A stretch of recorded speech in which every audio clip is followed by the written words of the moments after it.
Hi, this is Leanne from Global Media Networks for the Business Roundup for the day. We see that NPK Fertilizer Plant India is prepared to open a fertilizer plant in Epawala in Roundup district of Sri Lanka, the government sources said.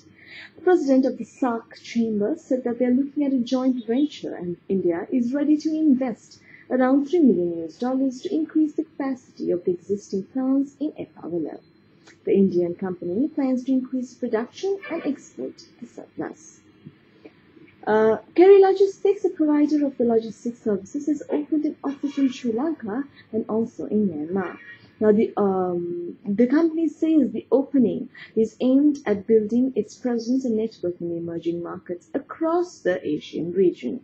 Now, the new office in Myanmar will help strengthen our growing capabilities in the Greater Mekong Delta, while Sri Lanka is one of the fastest growing shipping and logistics hubs in South Asia, said Kenneth Cody, Executive Director, International Freight Forwarding of Kerry Logistics.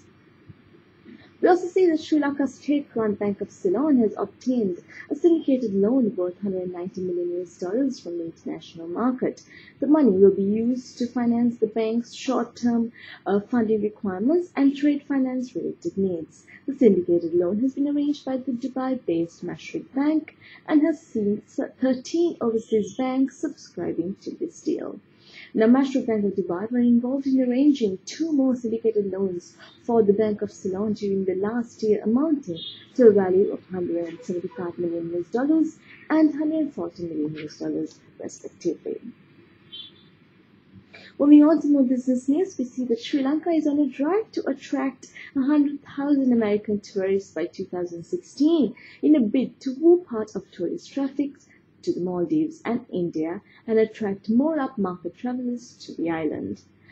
State-run Ceylon Electricity Board will connect 30 megawatts of wind power from 3 privately owned wind power plants this week, pushing a total capacity to 63 megawatts, the island's power ministry stated. Then we see that the secondary bond market is rather quiet at the start of the week as market participants awaited the outcome of the monetary policy announcement to be made yesterday. We see that the central bank yesterday left its 22nd short-term rates unchanged for the 4th straight month as monetary authorities move to cool inflation. Then we also see that Pakistan-based Lakhani Group is looking to invest $8 million to build a university and a 3-star city hotel in Colombo. Red News Lanka announced rights issue of one new ordinary share for every 6 ordinary shares at 69 rupees per ordinary share, raising a total of 111 million rupees. Approximately 50 million rupees of these funds will be used to finance machinery, guys and modes required for the introduction of a new range of refrigerators. The remaining of 61 million rupees will be utilized to reduce the short-term borrowings of the company. The rights issue is subjected to shareholder approval as well as the Colombo Stock Exchange approval for the listing.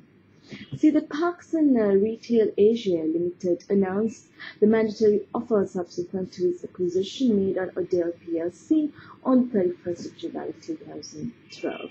Now, amounting to 61,150,896 ordinary shares, which is a 42.19% stake at a price ranging from 22 rupees 70 cents to 23 rupees 50 cents. Now, the offer price is at 23 rupees 50 cents per share, being the highest price at which Pakistan Retail Asia Limited acquired the shares of Odell. Then we see that Colombo Fort Land and Building Company will be transferring 277,793 ordinary shares held in its associate Colombo Investment Trust PLC to a slush account. Titled Ceylon Bank PLC as a security for banking facility arranged with a set bank on account of a subsidiary.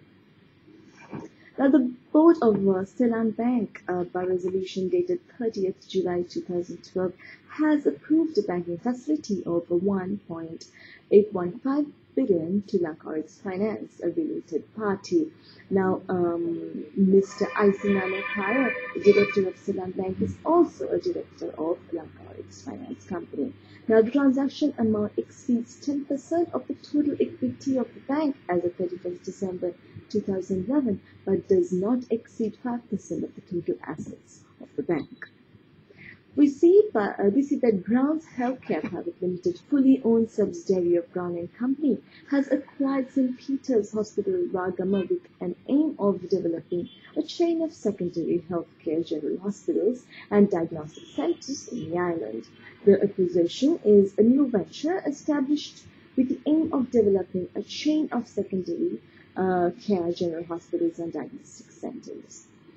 And lastly, we see that Print Care, one of the leading suppliers of packaging material to the tea, trade and apparel industries, recently renewed its agreement with Ceylon Tobacco Company to supply their packaging requirements for a further 3 years.